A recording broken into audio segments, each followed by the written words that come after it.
नमस्कार, स्वागत है सफलता आईएएस के ऑनलाइन प्लेटफॉर्म में। यूजीसी नेट के लिए प्रारंभ किए गए भारत के भूगोल के इस विषय में इस महामैराथन के अंदर हम यहाँ पर स्टार्ट करने जा रहे हैं आज एक नया टॉपिक, जिसमें हमने प्रायद्वीपीय पठार के पश्चिमी घाट एवं पूर्वी घाट का अध्ययन करना है। तो यहाँ पर आज हम क्या करेंगे, पश्चिमी घाट एवं पूर्वी घाट का अध्ययन करेंगे। इससे पहले मैंने प्रायद्वीपीय पठार को स्टार्ट किया था, तो उसको एक बार समझ लेते हैं कि प्रायद्वीपीय पठार के अंदर हमने लास्ट टाइम क्या कंप्लीट किया था। तो हमारा टॉपिक चल रहा था यहाँ पर प्रायद्वीपीय पठार। तो प्रायद्वीपीय पठार में अगर देखा जाए यहाँ पर, तो प्रायद्वीपीय पठार की दो पार्ट में हमने कंप्लीट कराया था। इसके फर्स्ट पार्ट को कहा जाता है सेंट्रल हाईलैंड, केंद्रीय उच्च भूमि, जिसे हम ऑलरेडी कंप्लीट कर चुके थे। तो ये पूरा बेल्ट है केंद्रीय उच्च भूमि, और नीचे का जो पूरा बेल्ट है इसको कहते हैं दक्कन पठार। लेकिन इस दक्कन के पठार को कई पार्ट्स में डिवाइड करके हम पढ़ते हैं। जैसे इसके सबसे पूर्वी भाग को स्टडी करते हैं हम पूर्वी पठार के अंदर। तो इसको स्टडी करेंगे हम किसमें, पूर्वी पठार के अंदर, जिसको हम ऑलरेडी कंप्लीट कर चुके थे। और उसमें एक बहुत आश्चर्य की बात मुझे समझ में आती है कि जो हमने पूर्वी पठार की क्लास की थी और वो ऑनलाइन डली हुई है, उस क्लास में साउंड में कुछ प्रॉब्लम्स आई थी। स्टार्टिंग में ठीक था, शायद बीच में कुछ साउंड में प्रॉब्लम है, लेकिन कोई भी स्टूडेंट उसमें ये कमेंट नहीं कर रहा है कि सर इसमें साउंड नहीं आ रहा है, क्या आ रहा है, कोई प्रॉब्लम है, बस आप उसको देखते जा रहे हैं। तो उसको आप लोगों को कम से कम कमेंट में बोलना चाहिए कि सर ये क्लास हटा दीजिए, इसमें समझ में नहीं आया है, इसको दोबारा करवाना चाहिए क्लास को। तो मुझे नहीं लग रहा है कि आप लोगों को शायद इसकी जरूरत होती है कि आपको बोलना पड़ेगा आपको। तो मैं खुद ही इसको कंप्लीट करवाऊंगा। तो पूर्वी घाट में आपका कंप्लीट करवाऊंगा अभी। इसके बाद जो पश्चिमी घाट है और इस साइड का जो एरिया वो है पूर्वी घाट। तो आज की क्लास में हमें इसे पूर्वी घाट और इसी पश्चिमी घाट को कंप्लीट करना है। और फिर उसके बाद अंदर का जो एरिया वो दक्कन का मेन एरिया बचेगा, जिसमें महाराष्ट्र, कर्नाटका, मैसूर और रायलसीमा वगैरह जो प्लेटू है उनको कंप्लीट करेंगे। मतलब दो क्लास हमारी और होंगी और उसके अंदर हमारा ये पूरे का पूरा चैप्टर क्लोज हो जाएगा।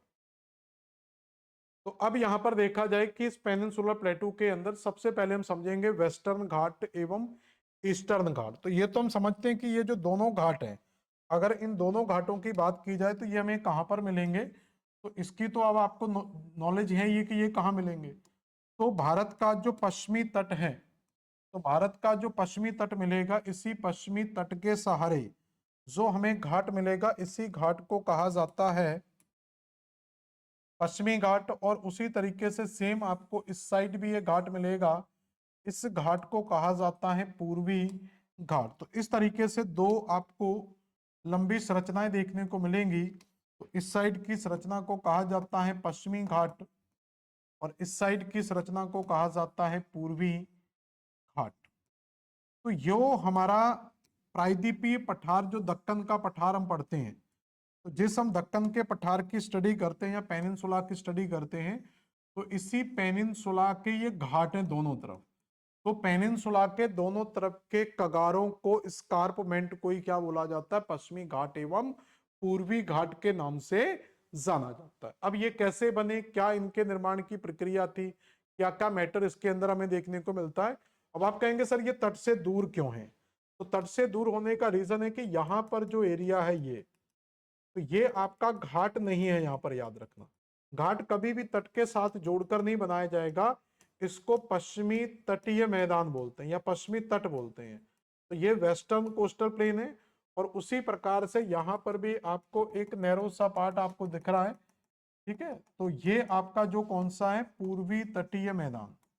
तो इसको क्या कहेंगे, पूर्वी तटीय मैदान। तो इस तरीके से पश्चिमी घाट के दोनों तरफ हमें क्या देखने को मिलता है, पश्चिमी तटीय मैदान और पूर्वी तटीय मैदान देखने को मिलते हैं।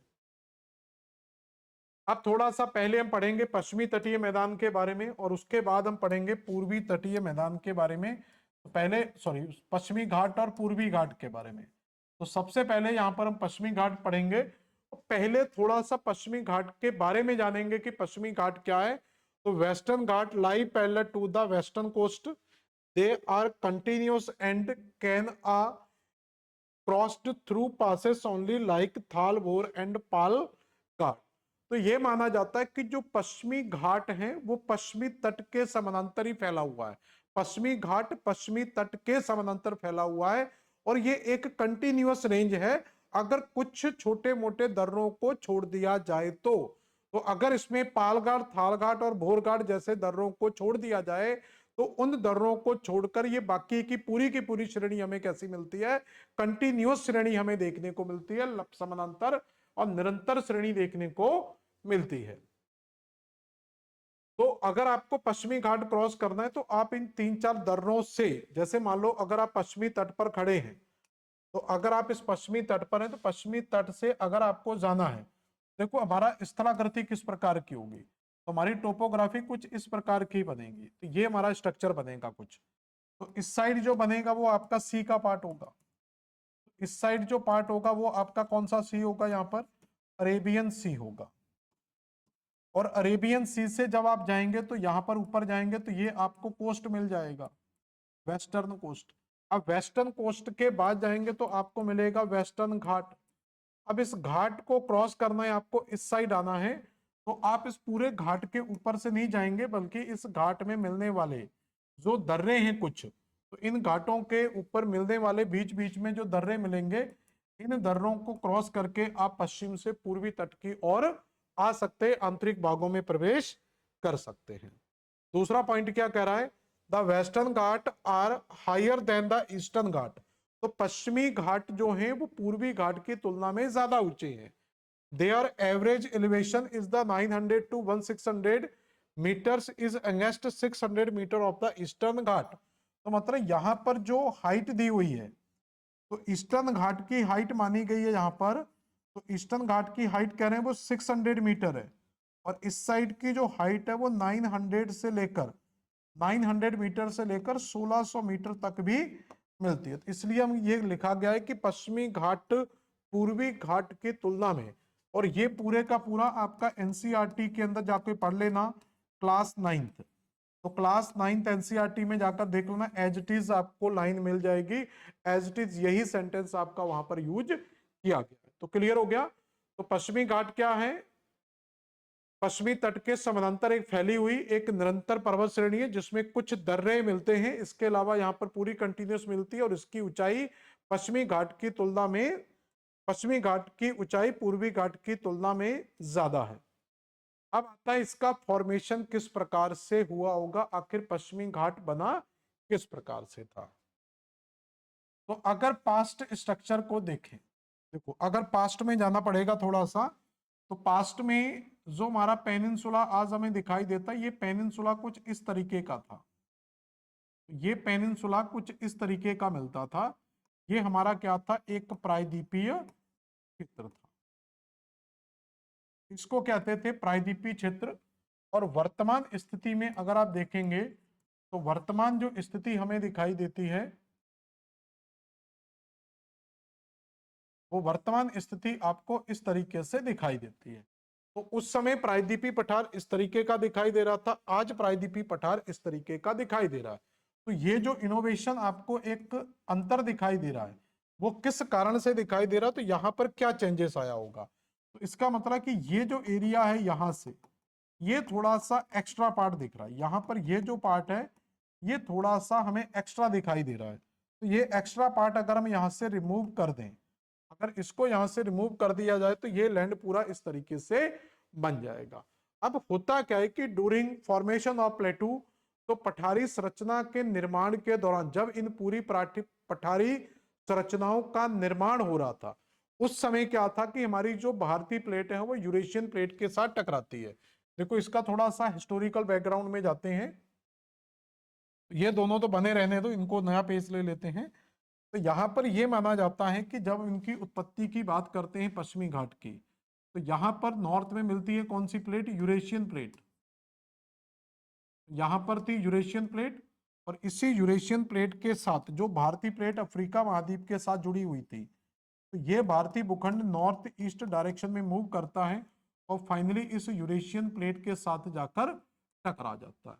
तो जब भारतीय प्लेट यूरेशियन प्लेट के साथ टकराती है, तो ये जो घटना है, ये घटना किस काल में हुई थी? क्रिटेशियस काल के अंदर ये घटना देखने को मिलती है। तो ये घटना किस काल की है? तो क्रिटेशियस काल में ये इवेंट हमें देखने को मिलता है।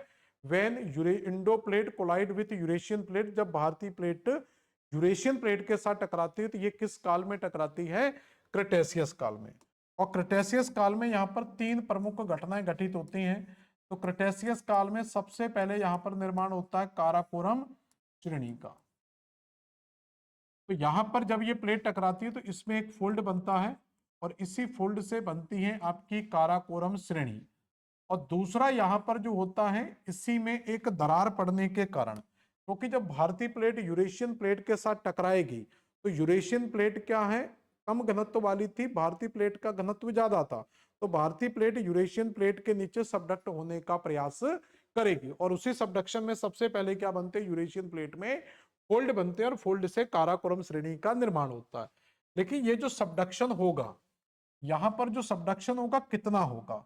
तो घनत्व में बहुत ज्यादा अंतर नहीं है कि भारतीय प्लेट का घनत्व बहुत ज्यादा हो, तो घनत्व में बहुत ज्यादा डिफरेंस यहां पर देखने को नहीं मिलता था।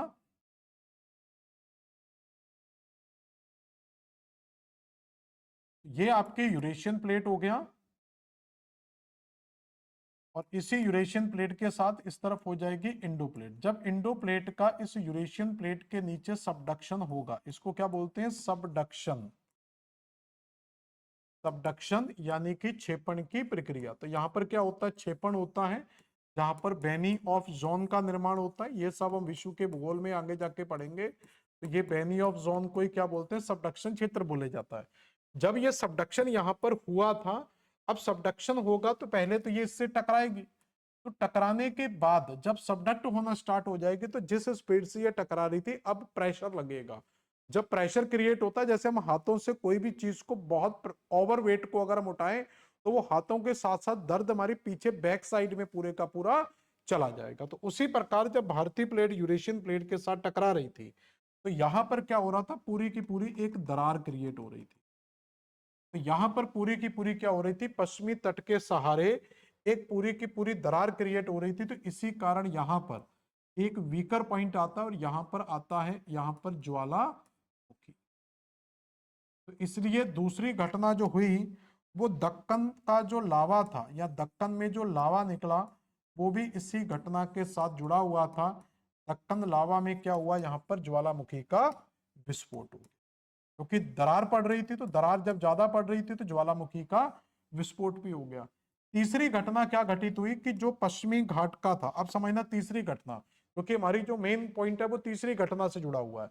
तो जो हमारा ब्लॉक था, वो जो नॉर्मली ब्लॉक था वो इस तरीके का, मैंने बताया आपको, बड़ा ब्लॉक था ये पूरे का पूरा। अब जो क्रैक डेवलप हो रहा था वो यहां से प्रेशर आ रहा था, ये तो यूरेशियन प्लेट के साथ क्लाइड कर चुकी है। अब यहां से एक बैक फोर्स रिलीज हो रहा है,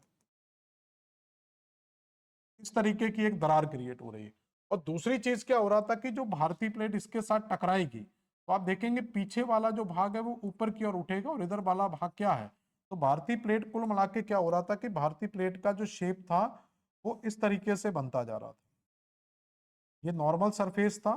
तो नॉर्मल सरफेस से अगर देखेंगे तो भारतीय प्लेट जब सबडक्ट हो रही थी तो आगे से तो नीचे जा रही थी, लेकिन बैक साइड से क्या हो रही थी? ये ऊपर की ओर उठ रही थी। अब ऊपर की ओर उठने के कारण क्या हो रहा था कि नीचे का जो मैग्मा था वो इसके नीचे फ्लो करने लगेगा। तो भारतीय प्लेट के नीचे पूरे का पूरा क्या करता है? मैग्मा फ्लो करता है। मैग्मा इस डायरेक्शन में फ्लो कर रहा है। तो भारतीय प्लेट के नीचे जब ये उठेगी, अब इधर तो मैग्मा नहीं आ सकता क्योंकि नीचे का मेंटल का एरिया, तो मेंटल में मैग्मा इस तरीके से फ्लो करेगा और यहीं पर एक क्रैक डेवलप होता है। जब यहाँ पर क्रैक डेवलप होता है तो इसी से ज्वालामुखी का विस्फोट भी हो जाता है और ज्वालामुखी विस्फोट से यहीं पर इसको दक्कन लावा के नाम से जाना जाता है। अब समझ में आया दक्कन लावा कैसे बना? अब क्या हो रहा था कि जब ये पूरे का पूरा, मतलब ये पेनिनसुला ऊपर की ओर उठ रहा था, तो ये पूरे का पूरा पेनिनसुला जब इस तरीके से ऊपर की ओर उठता जा रहा था, जब ये पेनिनसुला, आप ये इस तरीके से मान के चलो कि ये पेनिनसुला था, जब ये इस तरीके से ऊपर की ओर उठ रहा था तो पूरा जो लैंड है वो इसके साथ बैलेंस नहीं कर पाया। तो इस साइड का जो लैंड था वो इसके साथ डिस्टरबेंस पैदा हो रहा था, क्योंकि वो पूरा बैलेंस ही नहीं कर पा रहा था। तो बैलेंस ना होने के कारण यहां पर दरार क्रिएट होती गई और जैसे जैसे ये ऊपर जाता गया और ये लैंड क्रैक होकर क्या हो गया? इससे टूट गया और टूटने के बाद ये लैंड नीचे की ओर गिर पड़ा, क्योंकि ये तो ऊपर उठा था। तो ये लैंड क्या हो गया, नीचे की ओर धस गया, या ये कह सकते हैं ये इससे टूटकर ऊपर की ओर चला गया और ये क्या हो गया, नीचे की ओर रह गया। अब इससे क्या हुआ, अब कहेंगे इससे क्या होगा। अब इससे क्या होगा, जैसे ही ये जो ये वाला ब्लॉक है, तो इस ब्लॉक में क्या होगा, यहां पर धसान की क्रिया हुई। ये ब्लॉक हमारा जो पहले इस तरीके से समझे कि पहले जो एक समतल भूमि थी पूरी की पूरी, ये इस तरीके की समतल भूमि थी। अब ये इस साइड आपका क्या था, अरब सागर था। तो इस साइड अरब सागर का पानी भरा हुआ था और ये पूरी की पूरी एक समतल भूमि थी। अरब सागर का पानी अभी नीचे है। लेकिन सेकंड स्टेप में क्या हुआ कि जो ये वाला स्टेप था, तो ये नीचे रह गया और ये ब्लॉक क्या हो गया, ऊपर की ओर उठा रह गया। तो जो स्ट्रक्चर था हमारा ये काफी ज्यादा ऊपर उठ गया, या ये कह सकते हैं ये वाला ब्लॉक क्या हो गया, नीचे चला गया। और जैसे ये ब्लॉक नीचे गया तो अरेबियन सी का पानी क्या होगा, इसके ऊपर आ जाएगा। तो इस तरीके से यहाँ पर क्या बन चुका है, अरेबियन सी का फॉर्मेशन हो चुका है। तो ये इस तरीके से, तो ये तो बन गया हमारा कौन सा, पश्चिमी घाट।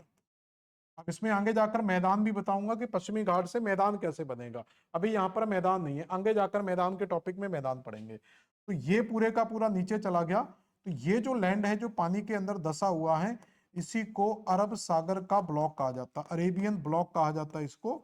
तो ये अरब सागर का ब्लॉक है। तो आज भी माना जा रहा है कि जो अरब सागर के नीचे अधिकांश भूमि है वो इसी अरब सागर के क्षेत्र की भूमि है।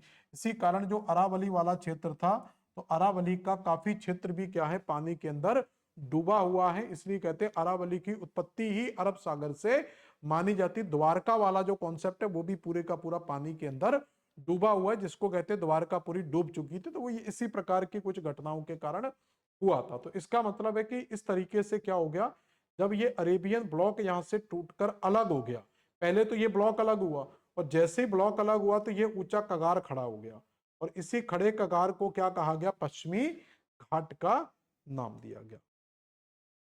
तो इस प्रकार से यहां पर किसकी उत्पत्ति होती है, पश्चिमी घाट की उत्पत्ति। क्लियर।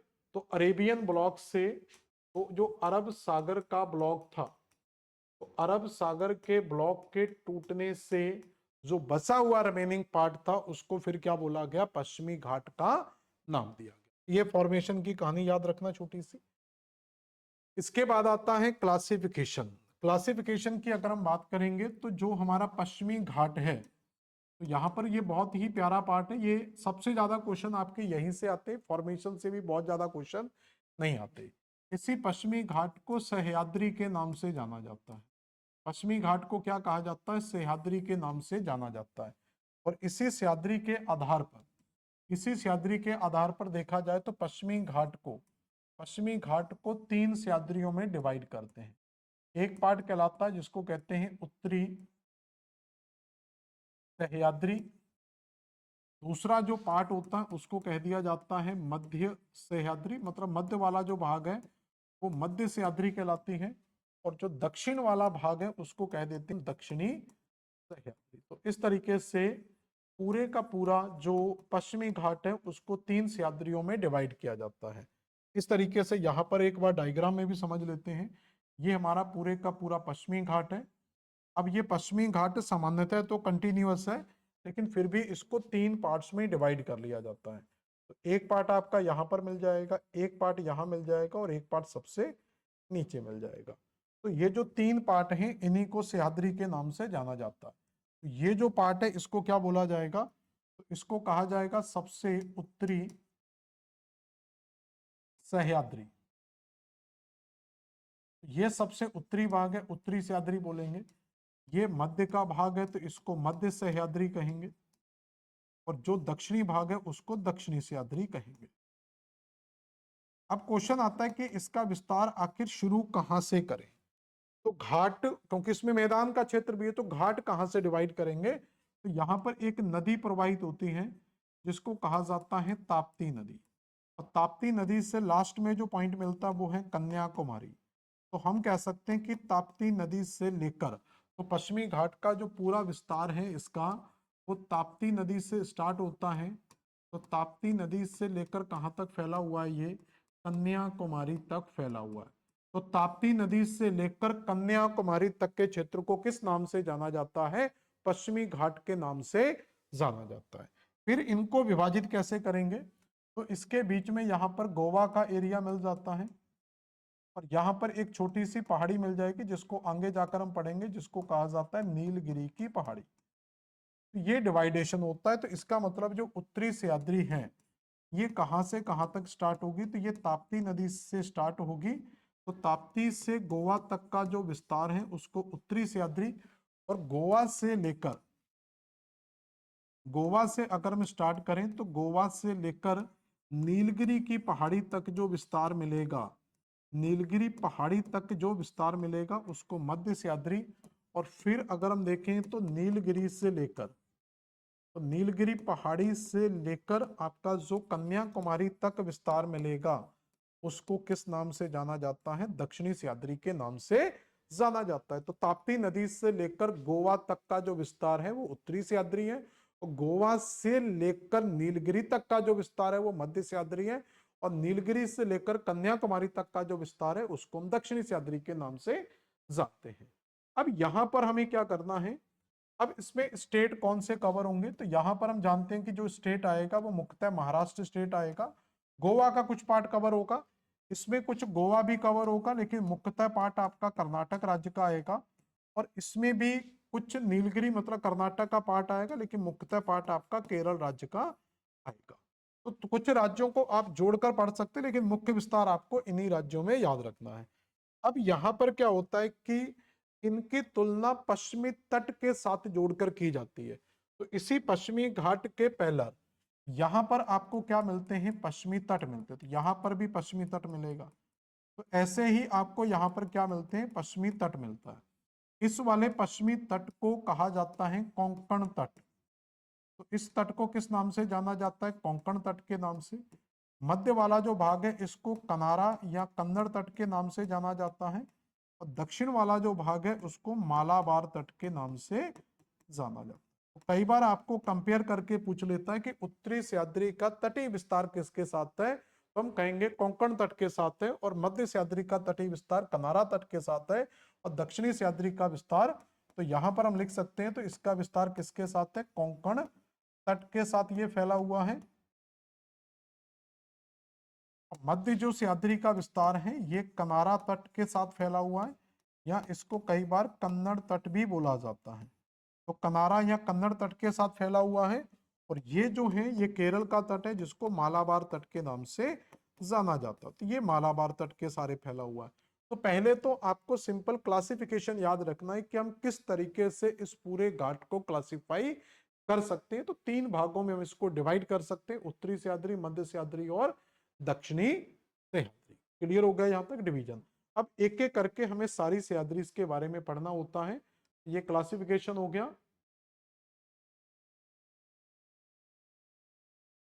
तो अब इसमें सबसे पहले जो हम पढ़ते हैं वो पढ़ेंगे उत्तरी सह्याद्री। तो इसमें सबसे पहले जो पढ़ी जाएगी वो किसके बारे में स्टडी करेंगे, तो यहाँ पर उत्तरी सह्याद्री के बारे में पढ़ा जाएगा। अब उत्तरी सह्याद्री की अगर हम बात करेंगे तो उत्तरी सह्याद्री में दो तीन पॉइंट तो पहले आपको याद हो गए हैं। तो उत्तरी सह्याद्री का पहले विस्तार बता देंगे। तो ये ताप्ती नदी से स्टार्ट होगा। ताप्ती नदी से लेकर कहाँ तक फैला हुआ है, गोवा के तट तक फैला हुआ है, और इसके तटीय मैदान को कोंकण तट के नाम से जाना जाता है।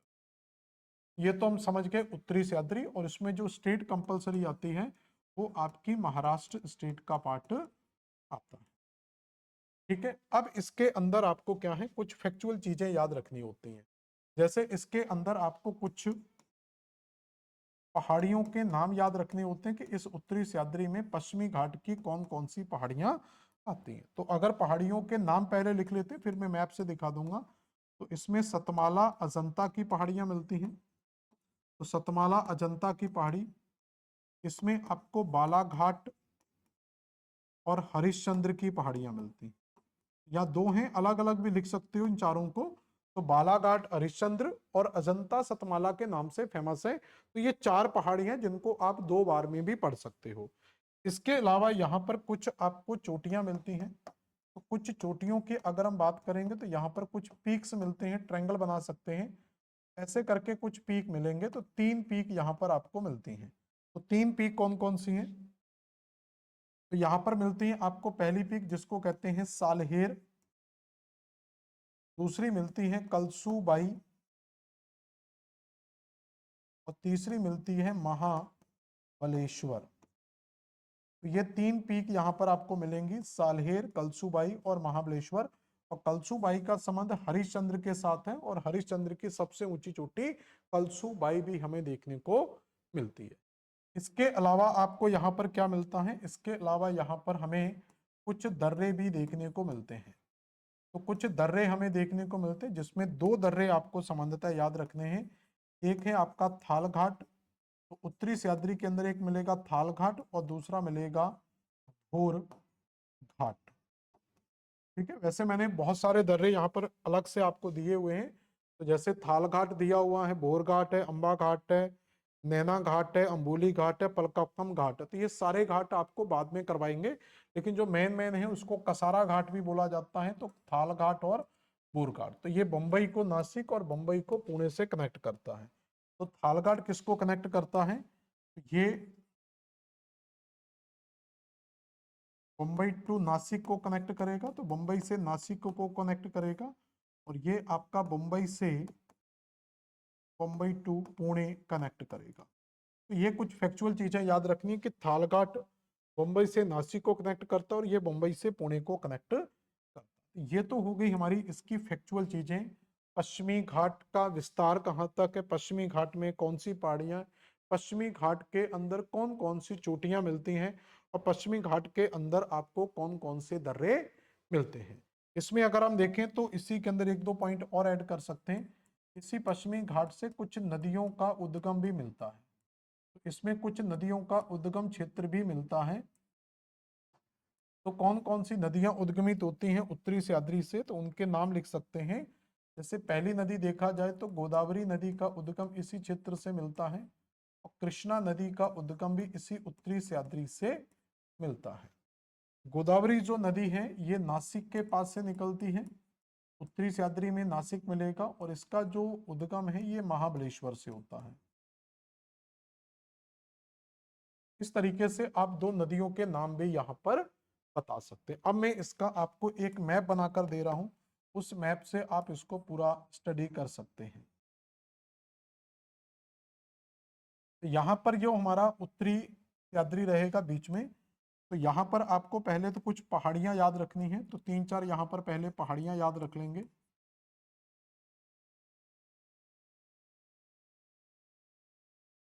तो ये जो पहाड़ियां यहाँ पर मिलती हैं, इन्हीं पहाड़ियों को, तो यहाँ पर जो 4 पहाड़ियां मिलती हैं इन्हीं को सतमाला, ये पूरी की पूरी रेंज याद रखना। तो इन दोनों रेंज को कहा जाता है सतमाला अजंता। आप एटलस में देखेंगे दोनों मिल जाएंगे।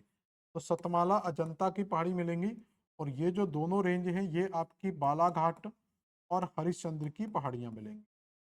तो आप इनको एटलस में देखना, आपको अलग अलग करके लिखी हुई मिल जाएंगी, लेकिन मिलेंगी इसी तरीके से, बालाघाट और हरिश्चंद्र की पहाड़ियां। इसी के अंदर मैंने बोला कि यहाँ पर 2 दर्रे आपको देखने को मिलेंगे। तो इसी पश्चिमी घाट के अंदर 2 दर्रे आपको देखने को मिलेंगे। तो इन दोनों दर्रों के नाम क्या हैं, एक दर्रे का नाम क्या है, थाल घाट, और इसमें इस दर्रे को क्या कहते हैं, भोर घाट। अब ये कनेक्ट किसको करता है ये हम ऑलरेडी जानते हैं, थाल घाट किसको कनेक्ट करता है और भोर घाट किसको कनेक्ट करता है। इसके अलावा यहाँ पर देखा जाए तो कुछ पीक्स भी आपको यहाँ देखने को मिलेंगी। तो इसी पश्चिमी घाट के अंदर 3 पीक्स आपको मिल जाती हैं। तो महाराष्ट्र के बिल्कुल दक्षिण में जाएंगे तो यहाँ पर भी आपको पीक मिलेगी। इन पीक्स की बात करें तो यहाँ पर सबसे पहली पीक कौन सी है, वही क्रम याद रखना जो मैंने अभी लिखा है, सालेर, फिर उसके बाद कलसूबाई, कलसूबाई के सबसे नीचे जो मिलेगी उसको क्या बोलेंगे, महाबलेश्वर। ये एटलस के अंदर सब आपको मिलेगा, थोड़ा सा आप एटलस में मेहनत करो, आपको एक एक चीज यहाँ पर मिल जाएगी। तो पहाड़ियां मिल गई, चोटियां मिल गई, दर्रे मिल गए। अब नदियों की बात कर लेते हैं। तो नदियां तो यहीं से आप बना सकते हैं, कुछ अलग कलर में बना देते हैं। यहीं से नासिक के पास में, यहाँ पर मान लो नासिक है, तो नासिक के पास से एक नदी निकल कर जाएगी जिसको कहा जाता है गोदावरी। और सबसे नीचे जो महाबलेश्वर की पहाड़ी है, इसी महाबलेश्वर से निकलकर जाती है कौन सी नदी, कृष्णा नदी। तो इस तरीके से ये होता है हमारा कौन सा, उत्तरी सह्याद्री का कॉन्सेप्ट, कि उत्तरी सह्याद्री हमें कैसे पढ़नी है। इसी उत्तरी सह्याद्री के बाद जो पार्ट आएगा उसको कहा जाता है मध्य सह्याद्री। तो उत्तरी सह्याद्री के बाद जो सेकंड सेक्शन आएगा उसको हम क्या बोलेंगे, मध्य सह्याद्री।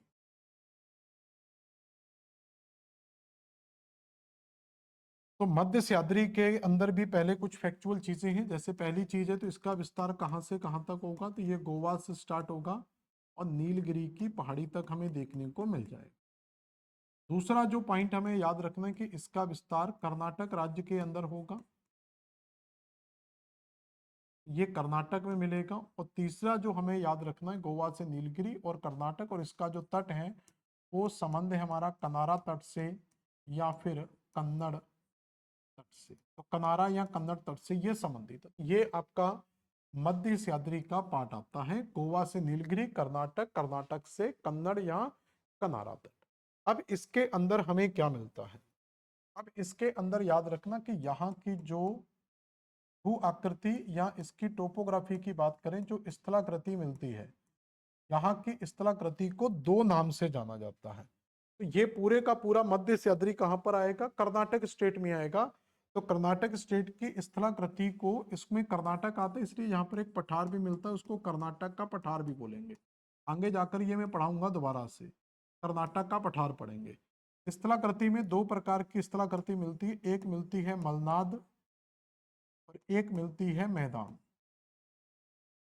मलनाद क्या है, तो मलनाद जो स्थलाकृति है, जो पश्चिम के ऊंचे भूभाग हैं, पश्चिम के जो ऊंचे भूखंड हैं या भूभाग हैं उनको मलनाद कहा जाता है।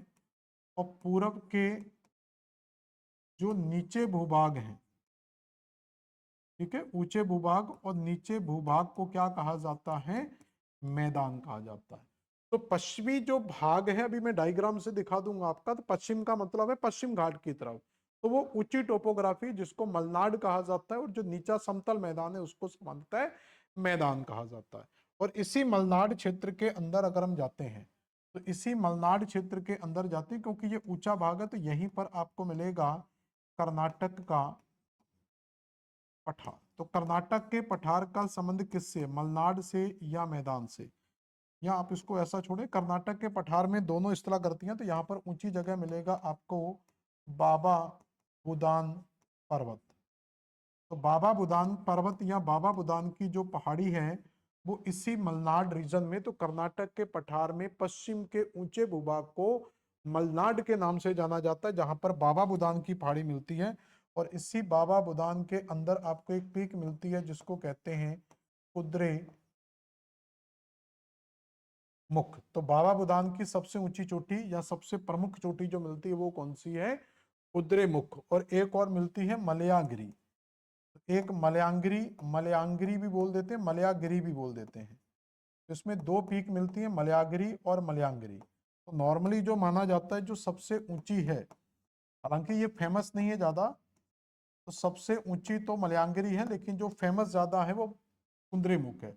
और इसी कुद्रेमुख से एक नदी निकलकर आती है जिसको कहते हैं शरावती नदी। तो अभी केवल नदी का नाम याद रखेंगे, तो कर्नाटक के कुद्रेमुख में कौन सी नदी मिलती है, हमें शरावती नदी मिलती है। और इसी शरावती नदी के ऊपर एक वाटरफॉल बना हुआ है जिसको कहा जाता है जोग या गरसोप्पा वाटरफॉल, जोग या गरसोप्पा वाटरफॉल यानी कि जल प्रपात। समझ में आया यहां तक। तो ये स्ट्रक्चर मिलेगा हमें किसके अंदर, मध्य सह्याद्री के अंदर, यानी कि कर्नाटक के पठार के अंदर। अब इसके बाद इसमें अगर हम किसी नदी की बात कर लें, तो यहां पर भी हम अगर कोई नदी लिखना चाह रहे हैं कि इसमें किन किन नदियों का संबंध होगा इस पठार से, तो यहाँ से ज्यादा, क्योंकि गोदा कृष्णावरी हम लिख चुके हैं, तो यहाँ पर आप कावेरी नदी का आंसर लिख सकते हैं। ठीक है, कावेरी के अलावा यहाँ पर पलार वगैरह नदियां हैं, पेन्नार वगैरह की नदियां हैं, तो इन नदियों के एग्जाम्पल आप लिख सकते हैं। ये कर्नाटक के पठार में मिलने वाली कुछ नदियां हैं। इसी में एक कॉन्सेप्ट और पढ़ लेना, पहले मैं डायग्राम बना देता हूँ, जितना स्पेस बचेगा उसमें मैं कुछ फैक्चुअल चीजें और लिख दूंगा। ठीक है, जो स्पेस बचेगा उसमें अपन कुछ फैक्चुअल चीजों को कंप्लीट कर लेंगे। तो हमें यहाँ पर जो पढ़ना है, तो यहाँ पर हमें गोवा मिल जाएगा, और गोवा के नीचे यहाँ पर पहाड़ी मिल जाएगी कौन सी, नीलगिरी। तो गोवा से नीलगिरी तक के क्षेत्र को क्या कहते हैं, कर्नाटक का पठार। और कर्नाटक के पठार का जो पश्चिमी भाग है ये ऊंचा है, तो इसी ऊंचे पठार के अंदर बोलते हैं मलनाड, और यहीं पर मिलेगा हमें बाबा बुदान। यहीं पर बाबा बुदान की पहाड़ी मिलेगी, और इसी बाबा बुदान की चोटियां दो याद रखना है, तो दो चोटियां इसकी याद रखेंगे। एक का नाम था मलयांगिरी या मलयागिरी भी बोल देते हैं,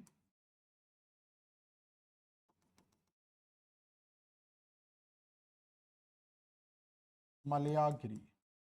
और एक क्या मिलती है जिसका नाम है कुद्रे मुख। और इसी कुद्रे मुख से एक नदी आती है जिसको कहा जाता है शरावती नदी, और ये अरब सागर में गिरेगी। इसका नाम क्या है, शरावती नदी। इसी कुद्रे मुख से शरावती नदी, और इसी शरावती नदी पर कर्नाटक के अंदर बना हुआ है यहाँ पर एक वाटरफॉल। इस जगह पर इसी वाटरफॉल को कहा जाता है जोग या गरसोप्पा वाटरफॉल। ये एटलस के अंदर आपको याद रखना है, जब आप एटलस में देखोगे हर चीज आपको एटलस के अंदर दिखाई दे जाएगी। तो ये कहलाता है हमारा कौन सा, पश्चिमी घाट। अब इसमें एक दो चीजें मैंने और बोला था अपन ऐड कर सकते हैं, तो और क्या ऐड कर सकते हैं, जो पश्चिमी घाट है, देखो एक बार स्ट्रक्चर को समझो, स्ट्रक्चर से समझते हैं।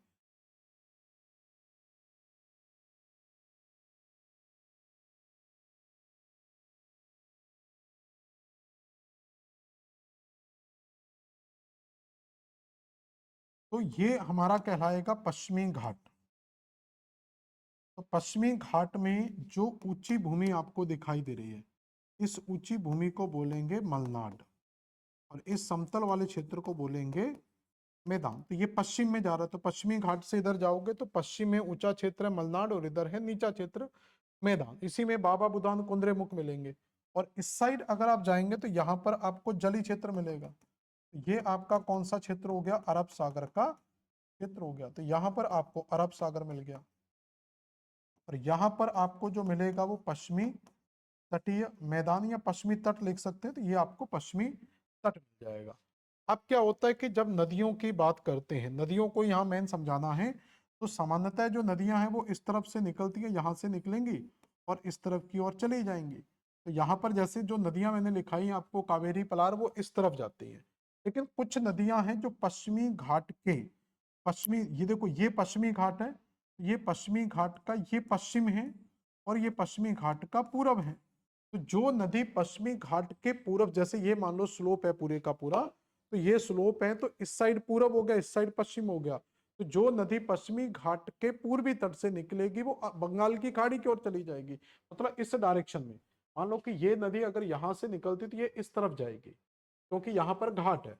और अगर कोई नदी इस तरफ निकलती है तो वो अरब सागर में जाएगी। तो कुछ नदियां तो कृष्णा, कावेरी, गोदावरी वगैरह इस तरफ जाती हैं। कुछ नदियां कर्नाटक की यहाँ पर हैं, वो इस डायरेक्शन में बहती हैं। तो यहाँ पर पश्चिमी घाट के पश्चिमी तट से निकलती हैं, और इनका मुहाना कहाँ पर होता है, अरब सागर के अंदर होता है। तो अब यही नदियां हमें समझनी है। तो ये नदियां आपकी कौन सी है, पूरब की ओर बहने वाली। ये नदियां पूरब की ओर बहती हैं, तो इसमें हमें पूरब की ओर बहने वाली नदियां भी मिलती हैं, और कुछ नदियां हमें मिलती हैं जो पश्चिम की ओर बहती हैं। तो पश्चिम की ओर बहने वाली ये नदियों का ही पार्ट है, इसी में ऐड कर लेना। तो पश्चिम की ओर बहने वाली नदियों में कुछ नाम मैं आपको लिखा रहा हूं। जैसे पहला नाम याद रखना, काली, काली नदी। दूसरा गंगा वैली, तो काली, गंगा वैली। तीसरा नाम आपका आ जाएगा श्रावती, जो अभी हम लिस्ट को लिख रहे हैं, ये वाली श्रावती नदी जो कहाँ से निकलती है, ये श्रावती नदी जो इसी कुंद्रेमुख के पास से निकलती है। काली गंगा, काली, गंगा वैली, श्रावती। और चौथा लिखना नेत्रावती, काली, गंगा वैली, बैडती, एक मिलेगी बैडती, बैडती, श्रावती, और पांचवी लिख लेना नेत्रावती, अलग से लिख लेना इसको, नेत्रावती, बैडती। तो इस तरीके से आपको ये पश्चिमी घाट में कर्नाटक से कुछ नदियां मिलेंगी जो अरब सागर में भी गिरती हैं। तो ये कहानी होती है हमारी मध्य सह्याद्री की, जिसमें आपको ये चीजें देखने को मिलेंगी। अब लास्ट आता है जो हमारा, वो है दक्षिणी सह्याद्री। तो लास्ट स्ट्रक्चर जो हम पढ़ेंगे वो कौन सा पढ़ेंगे? दक्षिणी सह्याद्री। लास्ट हेडिंग डालेंगे यहां पर दक्षिणी सह्याद्री। ये काफी ज्यादा इंपॉर्टेंट है। दक्षिणी सह्याद्री, तो पूरी दक्षिणी सह्याद्री का जो विस्तार है, दक्षिणी सह्याद्री का विस्तार है वो नीलगिरी की पहाड़ी से स्टार्ट होता है। तो नीलगिरी की पहाड़ी से लेकर कहां तक फैला हुआ था? ये कन्याकुमारी तक फैला हुआ है। मोस्टली जो इसमें राज्य आते हैं वो आपका केरल का राज्य आता है, लेकिन केरल के अलावा यहाँ पर तमिलनाडु राज्य और कर्नाटक राज्य की सीमा भी टच करती है। ठीक है, मेनली तमिलनाडु तो याद रखना। इसके अलावा इसके तटीय क्षेत्र को मालाबार तट के नाम से जाना जाता है। इसका तट क्या कहलाता है? मालाबार तट कहलाता है। तो ये कुछ बेसिक चीजें हैं किसके बारे में? दक्षिणी सह्याद्री के बारे में। अब इस दक्षिणी सह्याद्री के अंदर हमें बहुत सारी पहाड़ियां मिलती हैं। ठीक है, तो इसको मैं एक सिनॉप्सिस बनाऊंगा, उसके अंदर पूरे का पूरा बताता हूं कि इसके अंदर हमें कौन कौन सी पहाड़ियां मिलती हैं। इसके अंदर आपको क्या मिलेंगी? कुछ पहाड़ियां मिलेंगी, जैसे उन पहाड़ियों के नाम लिख लें हम यहाँ पर, तो फिर मैं इनको एक एक करके डिटेल से समझाऊंगा। तो यहाँ पर नीलगिरी, अन्नामलाई और कार्डमम,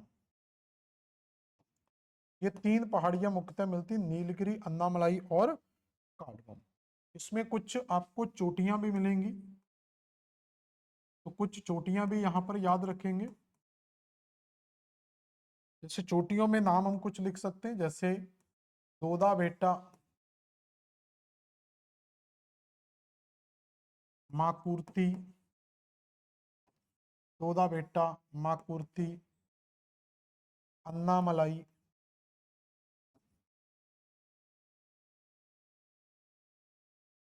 ठीक है। कार्डमम में मिल जाएगी आपको अन्नामलाई, कार्डमम में भी एक मिलेगी, तो अभी याद आ जाएगा, बता दूंगा।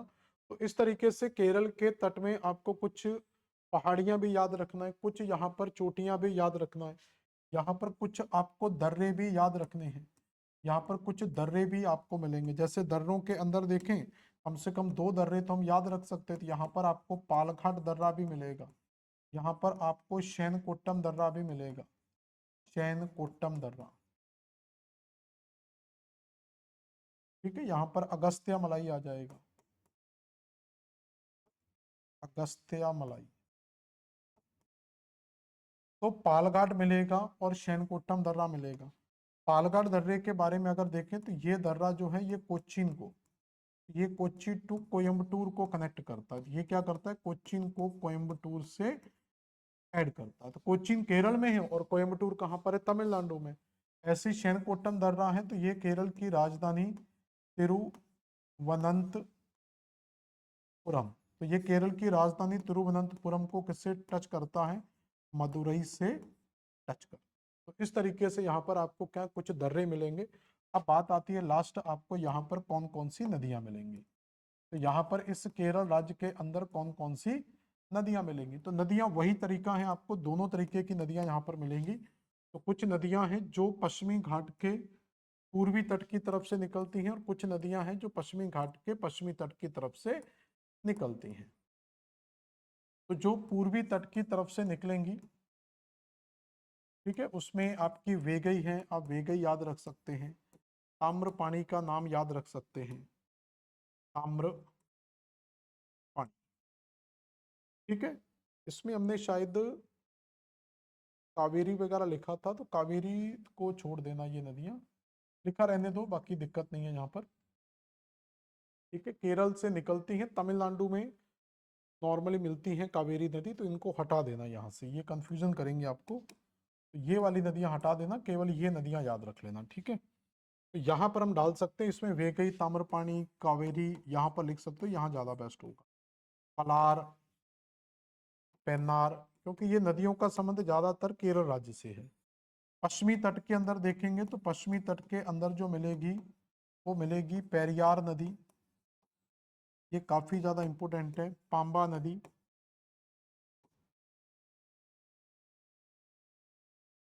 ठीक है। तो पेरियार और पांबा ये दो नदियां आपको मिल जाएंगी। अब इसको हमें पूरे का पूरा मैप में कन्वर्ट करना है। इसको क्या करना है, ये तो हो गया इसका फैक्चुअल डाटा। इस डाटा को हम सिनॉप्सिस और मैप में कैसे कन्वर्ट करेंगे उसको समझते हैं। देखो, पूरे पश्चिमी घाट की अगर हम चर्चा करें, सॉरी दक्षिणी सह्याद्री की,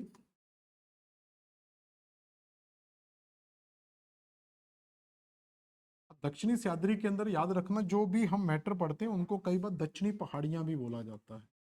तो दक्षिणी सह्याद्री के अंदर जो हम पढ़ते हैं उनको दक्षिणी पहाड़ी भी बोला जाता है या दक्षिण की पहाड़ियां भी बोला जाता है। तो ये कई बार आपसे पूछ ले दक्षिणी पहाड़ियां, तो सेम आंसर आएगा।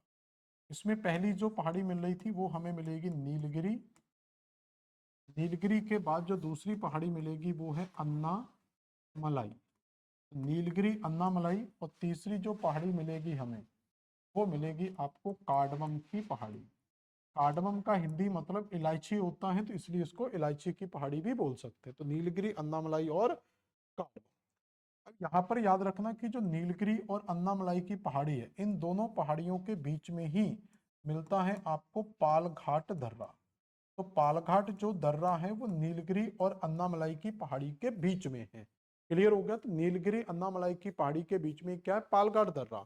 और उसी तरीके से अन्नामलाई और कार्डमम में जाएंगे तो इसके बीच में मिलता है शैनकोट्टम दर्रा। तो शैनकोट्टम दर्रा किसके बीच में है, अन्नामलाई और कार्डमम की पहाड़ी के बीच में।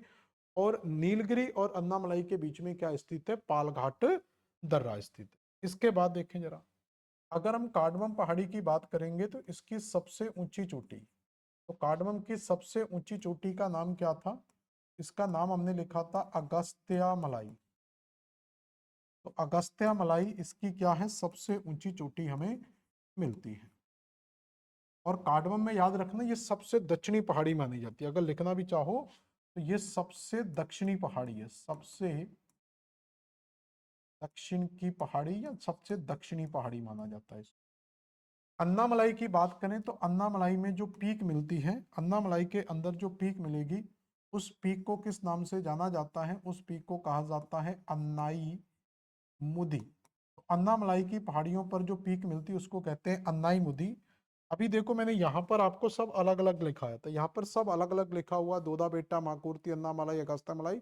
अब मैं सबको एक कॉम्प्लिकेटेड करके तरीके से सबको मिक्स करके हम पढ़ रहे हैं। तो अन्नाई मुदी की अगर हम बात करेंगे तो अन्नाई मुदी हम जानते हैं कि ये दक्षिण भारत की सबसे ऊंची चोटी है। तो दक्षिण भारत की सबसे ऊंची चोटी, highest peak of south India is called Annai मुदी, लोकेटेड इन अन्नामलाई। तो ये कहाँ पर लोकेटेड है, अन्नामलाई में। ऐसे ही अगर हम नीलगिरी की बात करेंगे तो नीलगिरी में जो पीक्स मिलती हैं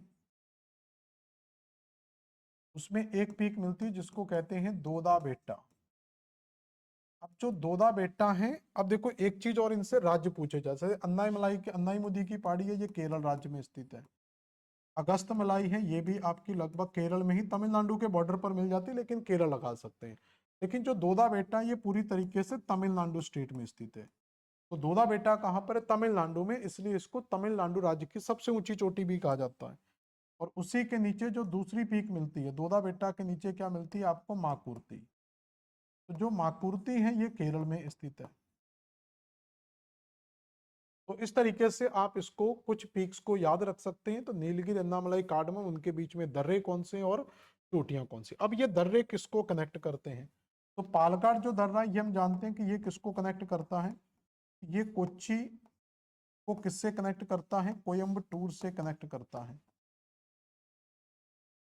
तो कोच्चि को किससे कनेक्ट करेगा, कोयम्बटूर से। और कोच्चि कहाँ पड़ता है, कोच्चि आपका केरल में पड़ता है।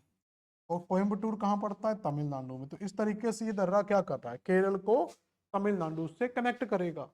ऐसे ही अगर हम यहाँ पर बात कर लें किसकी, शेनकोट्टम दर्रे की, अगर हम यहाँ पर शेनकोट्टम दर्रे की बात करें तो शेनकोट्टम दर्रा किसको जोड़ता है, तो केरल की राजधानी तिरुवनंतपुरम। तो केरल की राजधानी का नाम क्या है, तिरुवनंतपुरम। तिरुवनंतपुरम को किससे कनेक्ट करेगा, तो ये मदुरई से कनेक्ट करेगा। अब आप कहेंगे सर ये मदुरई कहाँ पड़ता है, तो ये मदुरई कहीं नहीं पड़ता है, पास में ही अपने। तो ये आपको तमिलनाडु राज्य के अंदर मिलेगा। और तिरुवनंतपुरम तो केरल की सबसे बड़ी या सबसे लंबी स्पेलिंग वाली राजधानी, तो भारत की सबसे लंबी स्पेलिंग वाली राजधानी क्या है? थिरुवनंतपुरम। ठीक है, ऐसा क्वेश्चन आता नहीं है, सिर्फ समझने के लिए। तो ये पूरे का पूरा स्ट्रक्चर होता है। इसका अपन मैप बना के देख लेते हैं। तो ये पूरे का पूरा पेनिनसुला इंडिया का मैप बन जाएगा। दक्षिण का मैंने काफी लंबा कर दे रहा हूँ क्योंकि हमें दक्षिण में स्पेस की ज्यादा जरूरत पड़ती है, इतना लंबा है नहीं है ये। तो यहाँ पर आपको जो पहाड़ी मिलेगी, तो यहाँ पर पहले पहाड़ियां बना लेते, तो सबसे पहले यहाँ पर जो पहाड़ी मिलेगी उसी पहाड़ी को कहा जाता है नीलगिरी। तो पहली पहाड़ी तो आपको क्या मिल गई? नीलगिरी। नीलगिरी के बाद जो पहाड़ी मिलेगी उसको क्या कहा जाता है? अन्नामलाई। तो अन्नाई मलाई की पहाड़ी में नीलगिरी, अन्नामलाई। और अन्नामलाई के नीचे जो पहाड़ी मिलेगी उसको क्या कहा जाता है? कार्डमम।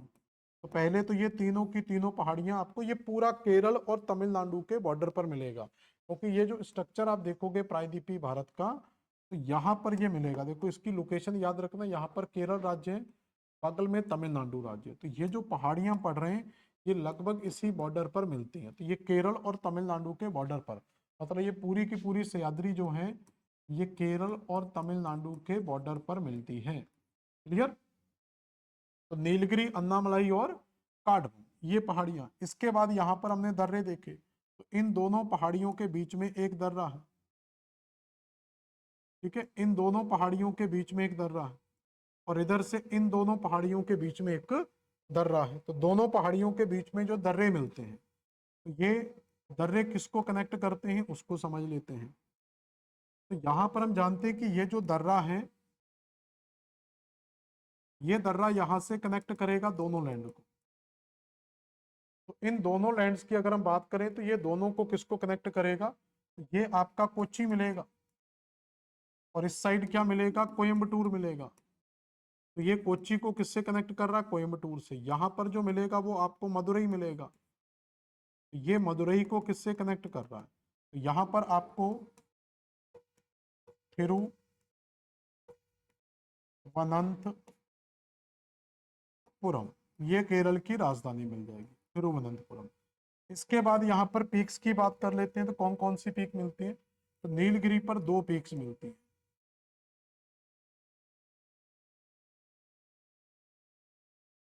जो केरल की तरफ चोटी है उसको माकुर्ती बोल देते हैं, और यहाँ पर जो चोटी है उसको दोदा बेटा बोल दिया जाता है। अन्नाई मुदी की अगर हम बात करें तो यहाँ पर जो सबसे ऊंची चोटी मिलती है, तो इसकी सबसे ऊंची चोटी को क्या कहा जाता है? इसको कहा जाता है अन्नाई मुदी। तो इसकी चोटी को क्या कहा जाता है? अन्नाई मुदी। बार बार लिख रहा हूँ, ये मुदी में गायब हो जाता है। अन्नाई मुदी। और अन्नाई मुदी की अगर हम बात करें तो ये दक्षिण भारत की सबसे ऊंची चोटी है।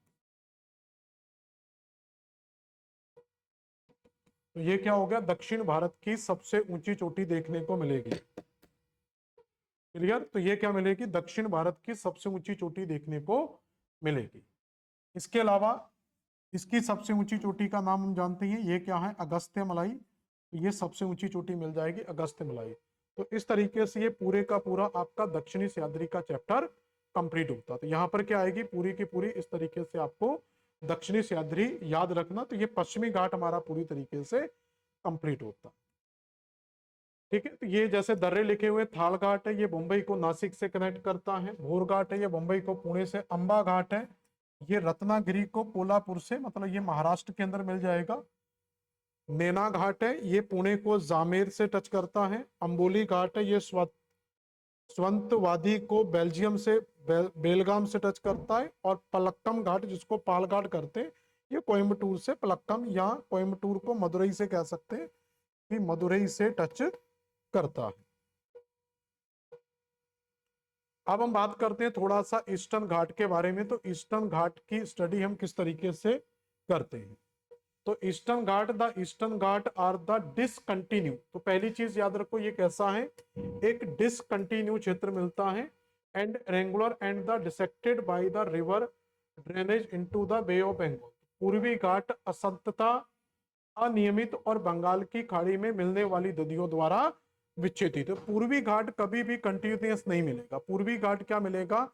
कई टुकड़ों में विभाजित होकर हमें देखने को मिलता है, और जब ये कई टुकड़ों में विभाजित होता है तो टुकड़े विभाजित किसके द्वारा किए गए हैं? तो ये पूरे के पूरे जो टुकड़े विभाजित किए गए, जैसे ये तो कंटिन्यूअस था, तो ये घाट तो पूरे का पूरा क्या था, एक कंटिन्यूअस था, लेकिन यहाँ पर जो बहुत सारी नदियां आती हैं तो इन नदियों ने इस घाट को क्या है, कई टुकड़ों में विभाजित कर दिया, इसलिए ये कंटिन्यूअस मिलता है, ये कभी भी कंटिन्यूअस नहीं मिलता। इसकी हाइट ज्यादा मिलेगी और इसकी हाइट हमेशा कम मिलेगी। क्लासिफिकेशन की बात करें तो अगर हम पूर्वी घाट को भी डिवाइड करें, हालांकि इसमें ज्यादा डिवीजन की जरूरत हमें पड़ती नहीं है, तो इसमें सिर्फ राज्य याद रख लो कि इसके अंदर जो पहला राज्य मिलेगा वो तमिलनाडु, इसके ऊपर आंध्र प्रदेश और उसके ऊपर मिलता हमें उड़ीसा। 3 राज्य इस घाट के अंदर कंप्लीट होते हैं। तमिलनाडु का जो कोस्टल का तट है, तो तमिलनाडु के तट को मालाबार तट के नाम से जानते हैं, तो यहाँ पर आपको मालाबार तट मिल जाता है। तो इसके तट को किस नाम से जाना जाता है, मालाबार तट के नाम से जाना जाता है। जो आंध्र प्रदेश का तट है उसको आंध्र तट के नाम से जाना जाता है, और उड़ीसा के साथ जुड़ा हुआ जो आंध्र प्रदेश का तट है इसको उत्कल तट के नाम से जाना जाता है। तो इस तरीके से इसमें 3 तट आपको देखने को मिलते हैं। सॉरी, मालाबार नहीं मिलेगा, यहाँ पर कोरोमंडल तट मिलेगा। तो यहाँ पर कौन सा तट मिलेगा, कोरोमंडल तट देखने को मिलेगा। तो यहाँ पर कोरोमंडल तट, आंध्र तट, और उसके बाद क्या मिल जाएगा, यहाँ पर उत्कल तट देखने को मिलेगा। ये कुछ चोटियां हैं, इनको सिर्फ आप नाम याद रख लेना, तो कल की क्लास में ये मैं रिपीट करा दूंगा। तो तमिलनाडु के अंदर विरुशनाड, सिरुमलाई, पालनी, पंचामलाई, शैवरोय, शेषाचलम, ऊटकमंड और ऊटी, ये सब तमिलनाडु राज्य के अंदर मिलेंगे, मतलब कोरोमंडल तट के पास में मिलेंगे। आंध्र प्रदेश में नागरी, पालकोंडा, वेलकोंडा, नल्लामलाई, कोंडा कार्ला और पापी, ये सारी चोटियां आपको आंध्र प्रदेश में मिलती हैं। महेंद्रगिरी, नयागढ़, टिकरापारा, गरजात, सिमलीपारा और सिसपारा, ये सब आपको उड़ीसा राज्य के अंदर मिलती है। तो सबसे ऊंची जो चोटी मिलती है वो आपको कौन सी मिलती है, महेंद्रगिरी की मिलती है। तो ये था आपका पश्चिमी घाट और पूर्वी घाट।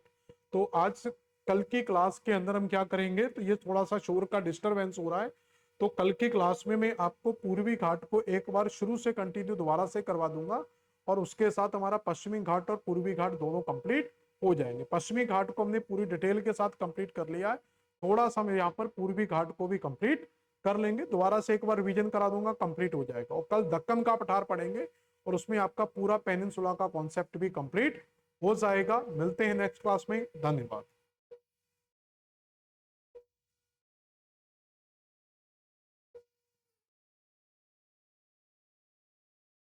कम से कम इसको 2 मिनट बाद में कर लेते, आपने पूरी क्लास का डिस्टरबेंस कर दिया है। इसको 2 मिनट बाद में कर लेती कम से कम। बहुत आवाज आ रही, पूरी क्लास डिस्टर्ब हो, मुझे छोड़नी पड़ी क्लास। अब 5 मिनट और, मतलब पूछ ही लेने कम से कम, आप सुनते ही नहीं हो किसी चीज को। 5 मिनट और लगने थे, मैं क्लास बंद कर देता। बहुत बहुत ज्यादा साउंड आता है उसका। नहीं, आप बता दो, उसमें करने की दिक्कत नहीं, 5-10 मिनट रुक जाओ, कोई दिक्कत नहीं है।